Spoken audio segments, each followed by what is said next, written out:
지난 시간에 이어서 그 초대 교회사 후편에 대해서 공부하시겠습니다.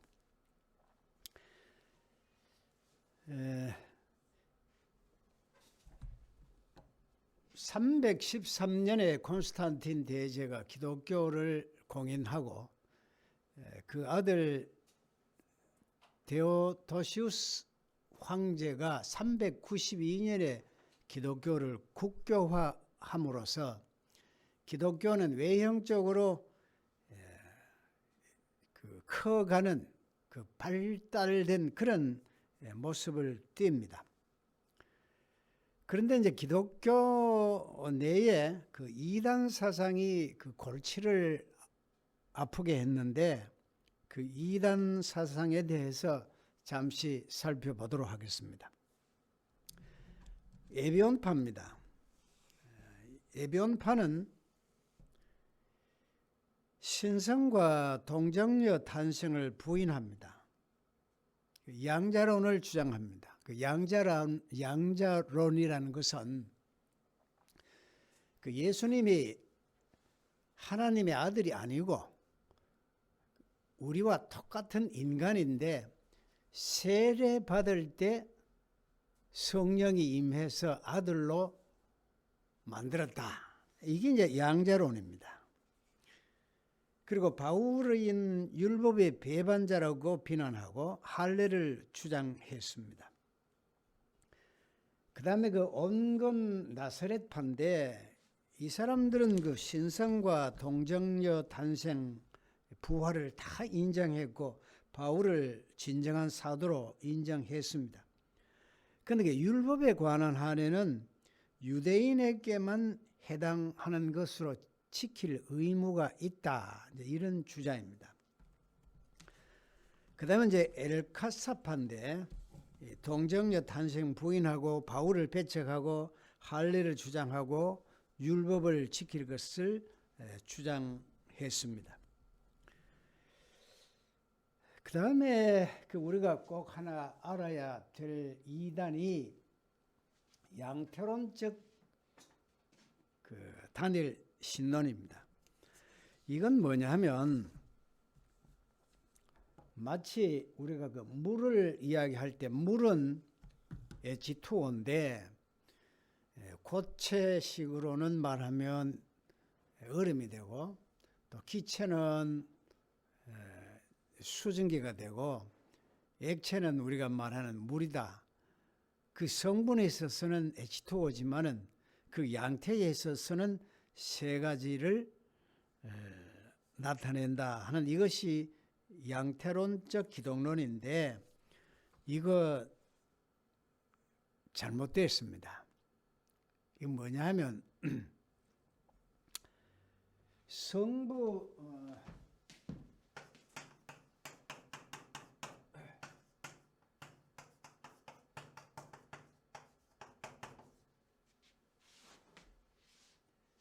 이 양태론은 테툴리안이 그 주장을 하는데 전번 시간에 말씀드렸듯이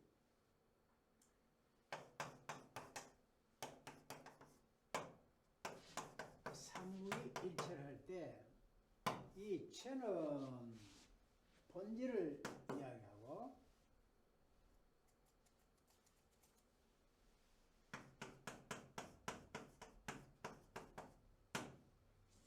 이 위는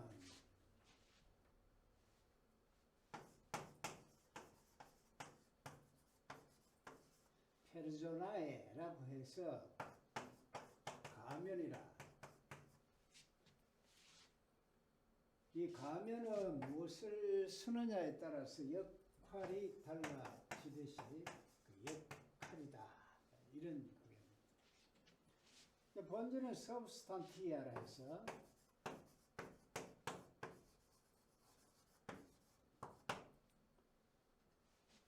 체를 본질 위로 가면 역할 이렇게 나누어서 하나님은 본질적으로 한 분인데 그 역할에 있어서 성부의 역할, 성자의 역할, 성령의 역할이 있다. 이런 이제 주장입니다. 이 얼른 들으면은 맞는가 싶어도 이것이 맞지를 않습니다. 이렇게 표현해야 됩니다. 성부 하나님, 성자 하나님, 성령 하나님. 이렇게 부를 수 있습니다. 성부, 성자, 성령은 같다. 이런 표현보다는 성부, 성자, 성령은 한 분이시다. 이렇게 표현하는 것이 적절합니다. 비유컨대 이 팔, 다리, 머리 이건 하나입니다. 팔도 이 몸에 하나고 다리도 하나고 머리도 하나입니다. 따로따로 분리하면 안 됩니다. 그러니까 팔, 다리, 머리가 하나이고 역할에 있어서 다르다 하면 안 됩니다. 팔이 일할 때 다리와 머리가 같이 일합니다. 머리가 일을 할 때 팔, 다리가 같이 일합니다. 그러니까 역할론을 이야기하면 안 돼요. 이게 양태로인데 이게 잘못되어 있습니다. 성부, 성자, 성령은 한 분이시다.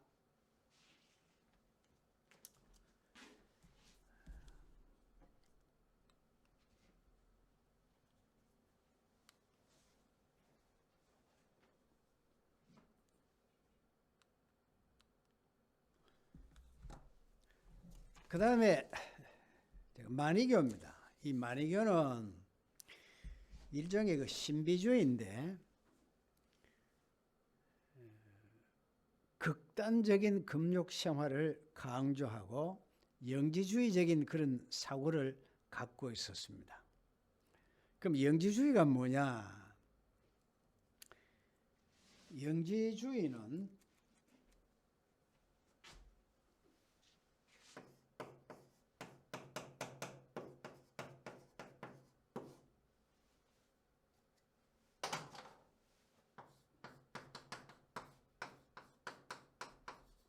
영을 아는 지혜를 말합니다. 영의 세계를 아는 지혜를 가진 자만이 구원될 수 있다. 이런 주장입니다.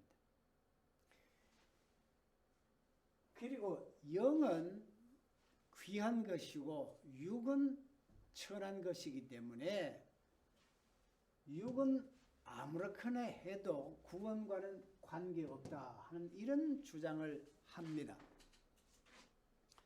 이 사람들이 가현설을 이야기합니다. 영지주의의 가현설은 뭐냐 하면 하나님이 인간의 몸을 빌려서 그 속에 하나님의 영이 있고 육은 인간의 육을 입은 그런 모습으로 오셨다 하는 것이 가현설입니다. 그래서 이 영지주의가 초대교회로부터 굉장히 기독교를 괴롭혔던 그런 이단 사상입니다. 그 다음 마르시온입니다.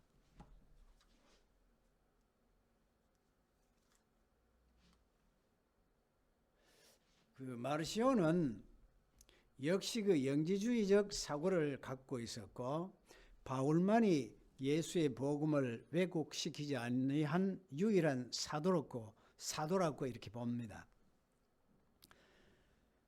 이 마르시온 교회가 사용하는 성경이 따로 있어요. 그 바울 서신을 수정해서 사용하고 있는데 누가복음을 덧붙이고 성경을 삭제하고 자기 멋대로 수정하고 이렇게 해서요.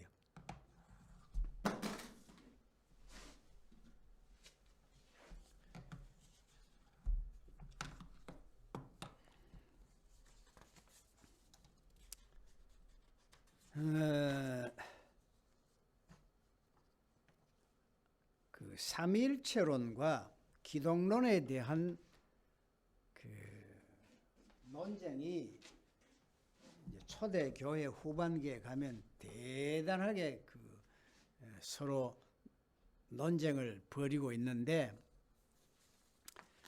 삼위일체에 대한 이단 사상이 여기에 말하는 터툴리안의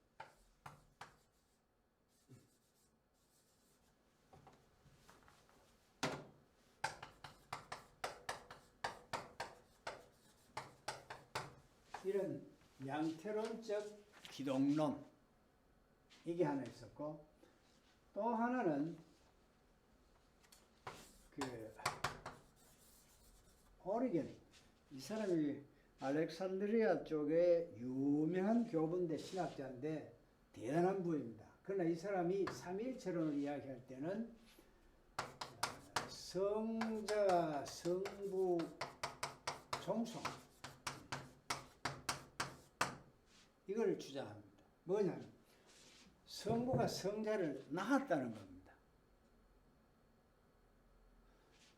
성자는 성부의 피조된 자라 이런 뜻입니다. 그러니까 성자가 있지 아니한 때도 있었다 이런 주장이죠. 그럼 성경에 위배되는 것이 에베소 1장 4절에 창세 전에 그리스도 안에서 이런 표현이 나오잖아요. 그럼 이거 틀립니다. 이미 창세 전에 그리스도 안에서 선택되었다 하면 성부가 성자를 낳았다라든지 성자가 없었던 때도 있었다든지 이런 주장은 맞지를 않습니다. 그러니 오리겐은 성부와 성자는 위계가 있다 했어요. 성부가 위고 성자가 아래다 하는 이런 주장을 합니다. 이것도 이단이고 이것도 이단 사상입니다. 우리가 하나 여기서 명심해야 될 것이 우리가 성경을 해석하는 데 있어서 다소 작은 것에 차이점이 있는데 그것을 가지고 이 사람은 이단이다. 막 통째로 그 사람을 매도하면 안 됩니다. 터툴리안이나 오리겐이나 이런 사람들이 삼위일체론에 대해서 이런 약간의 오늘날 우리가 생각하는 견해와 차이가 있지만은 아주 위대한 신학자들이고 초대의 교부들이었습니다. 이런 이제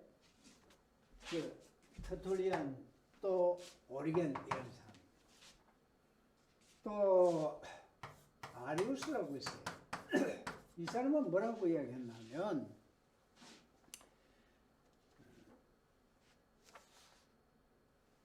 성자는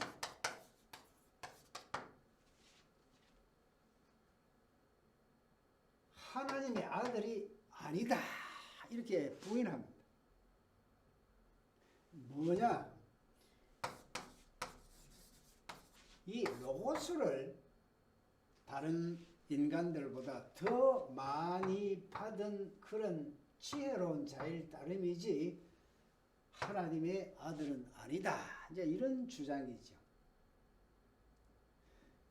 그래서 이제 삼위일체론에 대해서 이런 주장이 쫙 있게 되는데 이 삼위일체론에 대해서 한 70년 동안 그 교회 지도자들이 모여서 갑론을박 계속 토론하다가 325년에 그 니게아 신조를 만들어 내게 됩니다. 그 다음에 가서 이야기하도록 하고요. 또 기독론의 삼위일체론에 대한 이단 사상이라면 기독론에 대한 이단 사상이 또 하나 있어요. 그게 뭐냐면 로고스 육체 기독론입니다.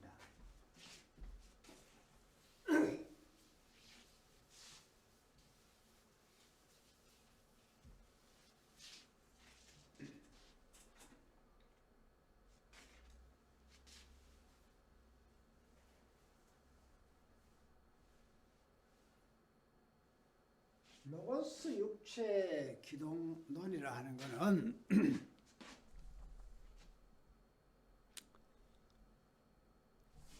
아까 이 아리우스가 이야기했듯이 똑같은 인간인데 로고스를 더 많이 받아서 더 지혜로운 자일 따름이다 하는 것이 로고스 육체 기동론입니다.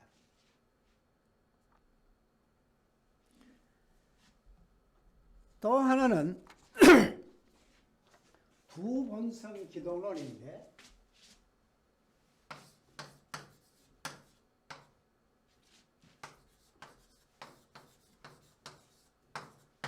Two natures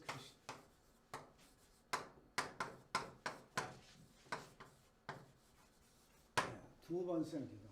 이게 무슨 말이냐면 네스토리우스가 이런 주장을 하는데 쉽게 이야기하면 한 지붕 안에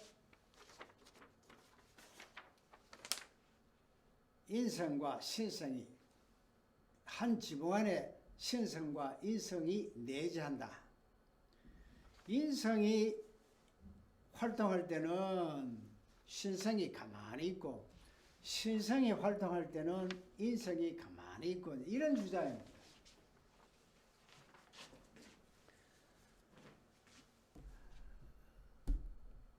그런데 이건 참 위험합니다.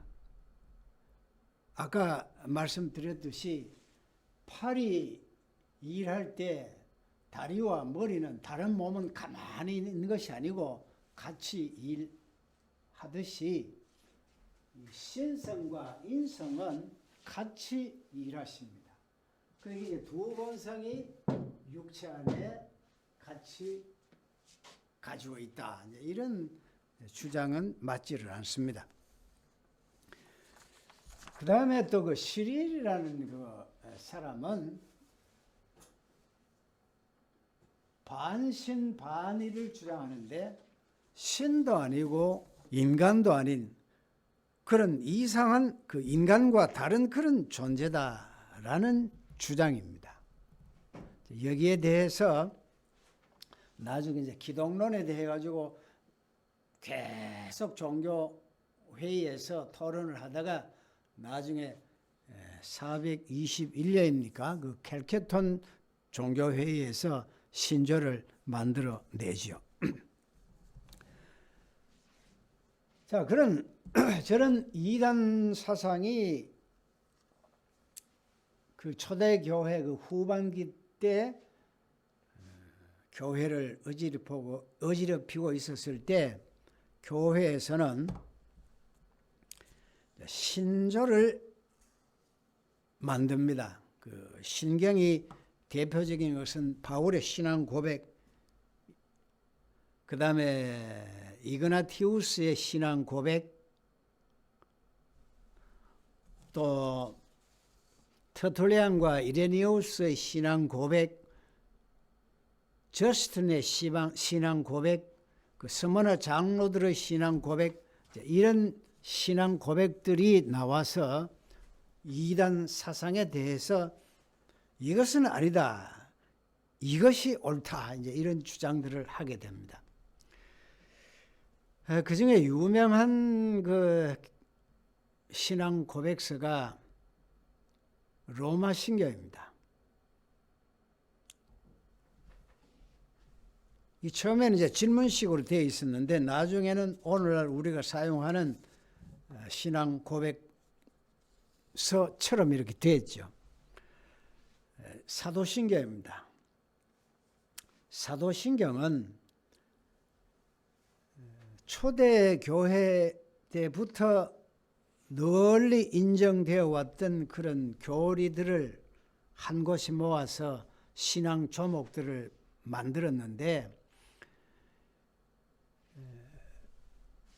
7, 8세기경에 이 오늘날 우리가 사용하고 있는 사도신경을 그 본문으로 확장해가지고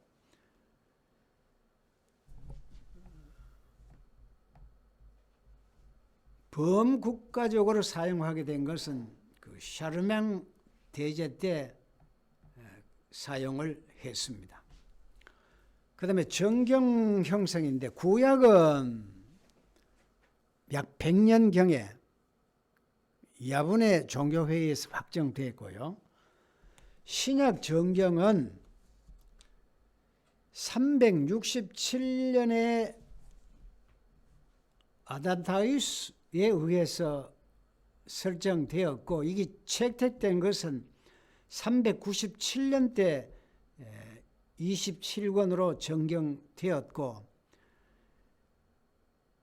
1546년 트렌트 종교회의에서 27권으로 정경으로 되어서 오늘날까지 이루고 있습니다.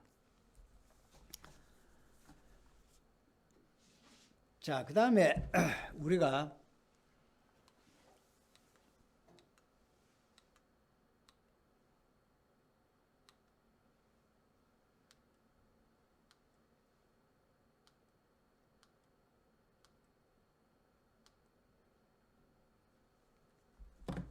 한 가지 우리가 이제 기억해야 될 게 초대교회 때 신학의 특징이 전혀 로마 쪽에 라틴 신학하고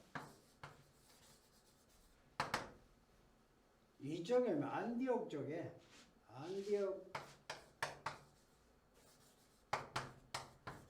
신학하고 또 이 이집트 쪽으로 해서 알렉산드리아 신학 이 신학이 이제 대표적인 오늘날까지 그 영향을 미쳐오는 신학인데 그 크게 말하면 라틴 신학은 그 의식이 되게 발달합니다. 신앙이 아주 의식적입니다. 오늘 캐톨릭 쪽의 것을 생각하면 됩니다.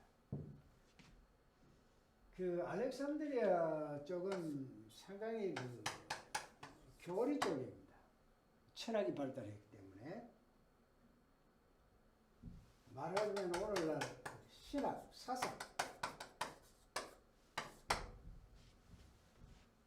이쪽이 많이 발달된 그런 특징을 갖고요. 안티오키 쪽은 성경 말씀 그 자체에서 하나님을 아버지 하나님이라고 이렇게 고백하는 이 뭐랄까요? 이 교리고 이건 하나의 그 의식적 신앙이고 이거는 그 말씀에 붙들려 있는 어떤 그 영적인 그런 신앙의 노소이라 할까요? 이런 특징을 갖습니다. 그런데 이게 오늘날까지 어떤 영향을 미치느냐 하면 이 캐톨릭의 그 의식적인 신앙 노선은 여기에서 연유됐다고 볼 수 있고요. 개혁주의 사상 하면서 신학의 어떤 그 틀을 잡아주는 것은 이쪽 영향을 받았다고 볼 수 있고요. 근데 이거는 제가 볼 때는 이게 조금 부족한 것이 아닌가. 캐톨릭도 그렇고 이 개신교 쪽도 그렇고 여기 조금 부족하다 싶은 그런 생각이 듭니다. 자, 그럼 조금 더 이제 구체적으로 가서 저게 라틴 신학 지역의 이제 카타로고입니다. 유명한 신학자들이 라틴 신학은 터툴리안이고 알렉산드리아는 오리엔 또 안디옥 신학은 이레니우스입니다.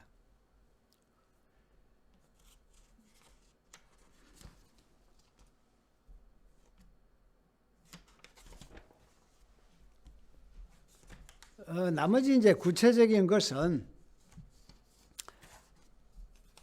자세히 나중에 보시고, 그럼 이제 라틴 신학의 그 터툴리안과 그 서방 신학인 터툴리안에 대해서 조금 말씀드리겠습니다.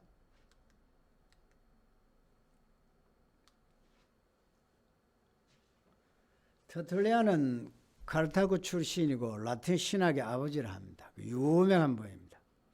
193년에 기독교에 개종해서 그 나중에 잘못해가지고 몬타누스파의 그 신비주의죠. 종말을 이야기하는 그런 파에 들어가게 됩니다. 기독교 신앙 용어를 라틴어로 발전시킨 사람이고, 또 그리스도인의 피는 씨앗이다 해서 순교를 강조했던 사람이고요. 또 이분은 철학 이성과 신앙을 구별했던 사람입니다. 그러니까 아덴과 예루살렘과 무슨 관계가 있는가, 또 아카데미와 교회 사이에 무슨 일치점이 있는가, 이렇게 하면서 이성과 신앙을 구분했던 이런 사람입니다. 그리고 그것도 재미있는 것이 취득시효라는 이런 말을 하고 있는데, 이단은 성경을 가질 수가 없다, 이런 주장입니다. 이미 기독교가 성경을 소유하고 있었기 때문에 성경은 기독교인의 것이지 이단 편에서는 성경을 사용할 수 없다, 이런 주장을 합니다. 그 다음에 이제 라틴 신학의 그 유명한 인물로 키프리안이 있습니다.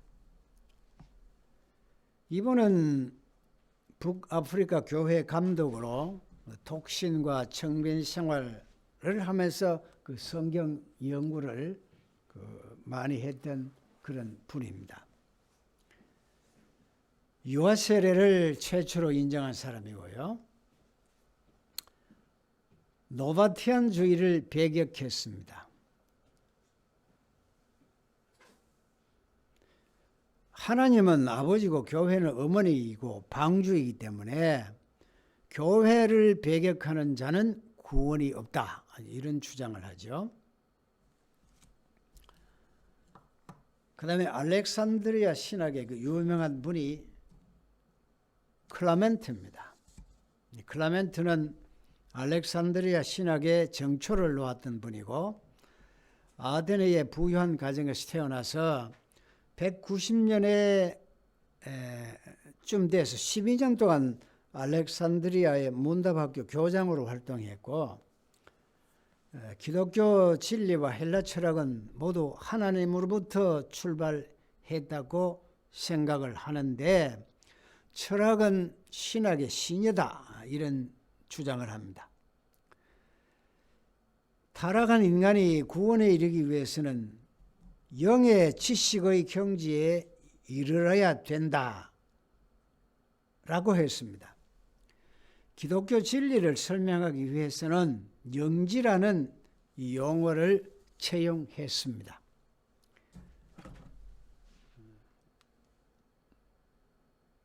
오리겐은 그 극단적인 금욕주의를 배격했습니다. 오리겐은 그 극단적 금욕주의를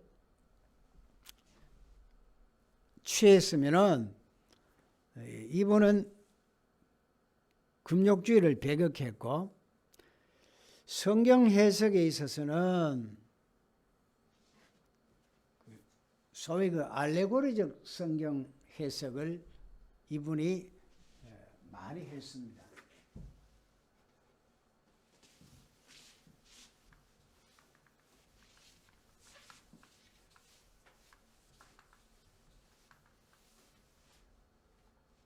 그 루터 같은 사람은 성경 해석의 원칙이 문자적으로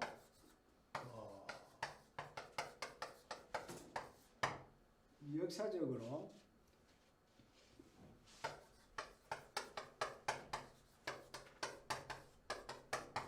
그 그리스도 중심으로 성경을 해석해야 된다. 이렇게 했습니다. 그 알레고리적 그 성경 해석을 루터는 굉장히 싫어했습니다. 그러나 이 알레고리적 성경 해석이 이런 것으로 하다가 잘 안 되는 부분이 있어요. 구약 같은 경우. 이런 경우에는 오리겐이 말하는 알레고리적 성경 해석도 참고가 된다. 이렇게 보고 있습니다. 이제 뭐냐면 모든 것을 전부 다 그 알레고리적 성경 해석을 하니까 문자 그대로 성경해 주라. 그 루터 성경 해석에 참 그 중요한 부분이 있는데요. 예수님이 말씀하신 그 명령어가 있잖아요. 너 이웃을 네 몸과 같이 사랑하라.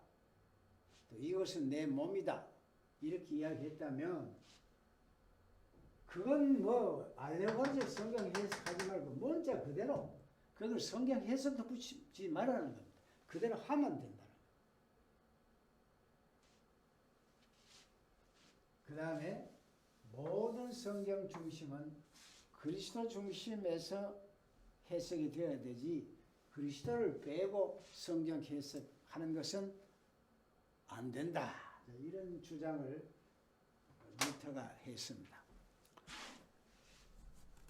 루터가 이제 그런 주장을 하게 된 것은 그 오리겐의 알레고리적 성경 해석이 중세 때 너무 유행했기 때문에 이를 배격했습니다. 자, 오리겐입니다. 클레멘트 제자입니다. 유명한 분입니다. 성경신학자고 조직신학자고 변증적 기독교 사상가인데 이 사람은 저수를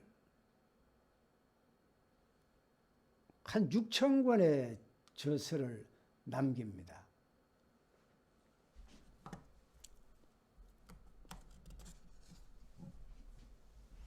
이 사람이 이제 성경 주에는 문자적 해석과 영적 해석을 함께 중요시했고, 여기 말하는 풍주적 해석, 아까 그 알레고리적 성경 해석인데, 또 모형적 해석도 무시하지 아니했다. 모형적 해석. 오리겐의 알레고리적 성경 해석도 참 중요하지만은 루터한테는 알레고리적 성경 해석이 좋지 않다고 이렇게 무시해 버립니다만은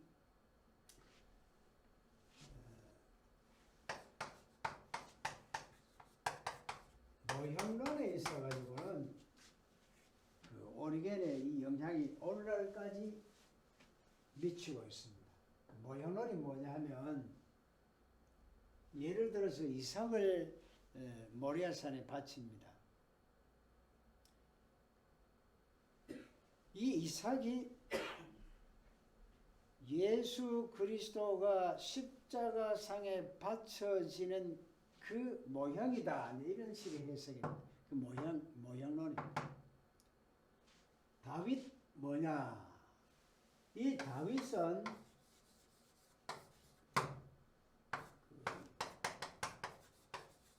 이스라엘의 왕이다. 그럼 결국 이 다윗은 예수 그리스도의 모형으로서 그 이스라엘은 영적, 오늘 말하면 성도를 말합니다. 크리스천. 이것이 이스라엘이다.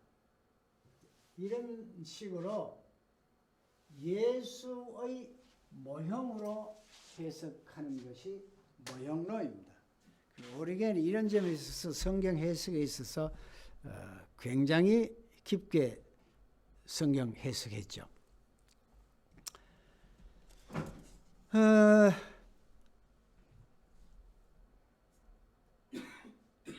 이분은 저스틴처럼 철학 철학과 신앙을 잘 활용하자, 조화를 하자 하는 건데, 이 철학은 신앙을 신앙의 단계에 들어갈 수 있는 기초가 바로 철학이기 때문에 이성이죠. 하나님께서 이런 이성적인 철학적인 지혜를 준 것도 선물이다. 이거를 잘 활용하면 신앙에 들어갈 수 있는 단계이기 때문에 좋다, 이렇게 봤어요.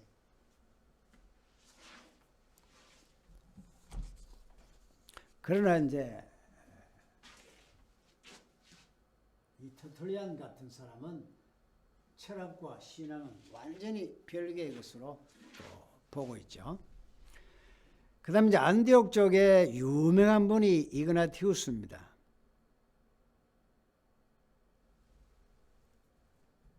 이분은 선교자입니다.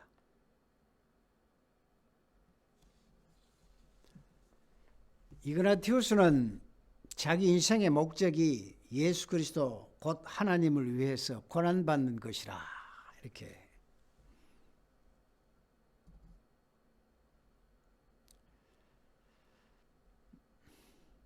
바울을 존경했고요. 율법주의, 가현설 이걸 배격했습니다. 가톨릭이라는 말을 처음 사용했고요. 또 교회의 감독, 장로, 집사 직분을 두었습니다. 이그나티우스의 그 친구가 요한이고요. 요한의 제자가 폴리카베입니다. 다시 말씀드릴게요. 요한의 제자가 폴리캅인데 이 폴리캅의 친구가 이그나티우스입니다. 폴리캅의 제자가 바로 이레니우스입니다. 교회 그 최초의 위대한 조직 신학자로서 교회학의 아버지라고 불려주어요. 평생토록 이단, 영지주의와 논쟁을 벌였던 사람입니다.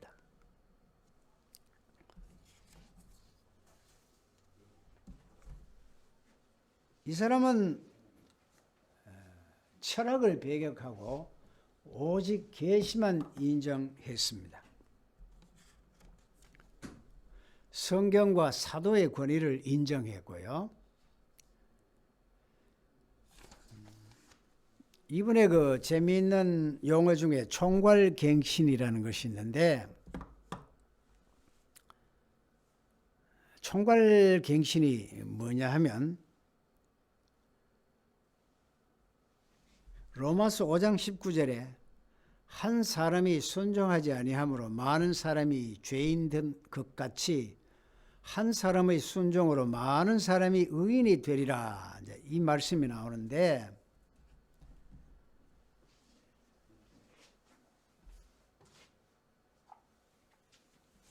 인류의 대표가 그리스도라는 겁니다.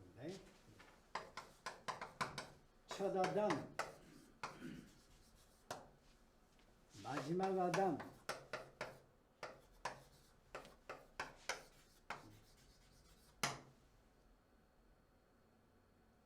이 마지막 아담이 예수 그리스도다.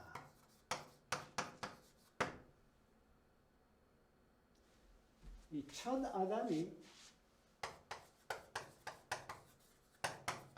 하나님의 형상으로 창조되었는데, 고린도후서 4장 4절에 보면 예수 그리스도가 하나님의 형상이라 이런 표현이 나옵니다. 첫 아담은 하나님의 형상을 상실해 버렸습니다. 둘째 아담들, 마지막 아담들은 예수 그리스도가 하나님의 형상을 가진 자로서, 하나님의 형상으로서 새 창조, 그러니까 고린도후서 5장 17절에 나오는 새로운 피조물로 인간을 새 창조, 재창조해 버립니다. 이런 내용을 총괄갱신이라.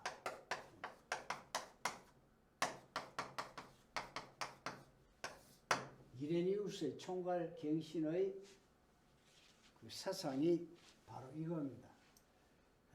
참 이래 해석하는 거 보면 이레니우스가 그 위대한 교회 신학자라 이렇게 볼 수 있지요. 그 다음에 이 역사를 구속사관으로 보았습니다. 이레니우스가.